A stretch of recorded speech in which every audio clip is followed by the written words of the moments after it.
কি একটা আজব দুনিয়াতে বসবাস করি, যেখানে মানুষ মারা গেলে নিজেই ফেসবুকে এসে পোস্ট দেয় যে আমি মারা গেছি। আসলে কি সত্যি? যে মারা যায় সে কি আবার ফেসবুকে এসে পোস্ট করতে পারে? আদৌ কি এটা সম্ভব? আসলে আমার জানা মতে সম্ভব না যে আমি মারা গেলে আমি নিজেই ফেসবুকে এসে পোস্ট করতে পারবো।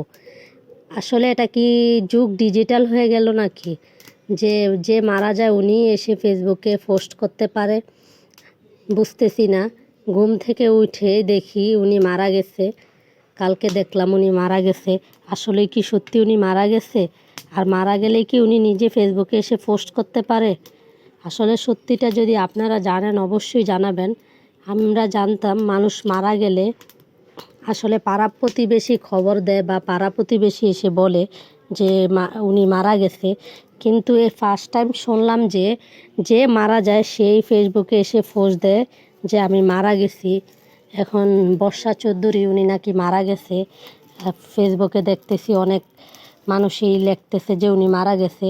আসলে উনি যদি মারা যায় তাহলে উনি নিজে এসে ফেসবুকে কিভাবে পোস্ট করে বা উনি মারা গেছে বলে? যদি সত্যি উনি মারা যায় তাহলে একটু কমেন্টে বলে যাবেন উনি কি সত্যি মারা গেছে নাকি অসুস্থ। সেলিব্রিটিরা মারা গেলে তাদের ফেসবুকে নিজেরাই এসে পোস্ট করে। আসলে মানুষ মারা গেলে আমরা জানি যে যে মারা যায় তার আত্মীয় স্বজন ওনারা বলবে যে উনি মারা গেছে। যে মারা গেছে সে কিভাবে ফেসবুকে পোস্ট করবে যে আমি মারা গেছি? আসলেই কি উনি মারা গেছে কি না তা আমার জানা নেই। আমি এমনিতেই ভিডিওটা করলাম, কেউ কিছু মনে করবেন না। যদি সত্যি মারা যেয়ে থাকে তাহলে অবশ্যই কমেন্টে জানাবেন যে উনি মারা গেছে কি না। মারা গেলে আল্লাহ ওনাকে জান্নাত নসিব করুক।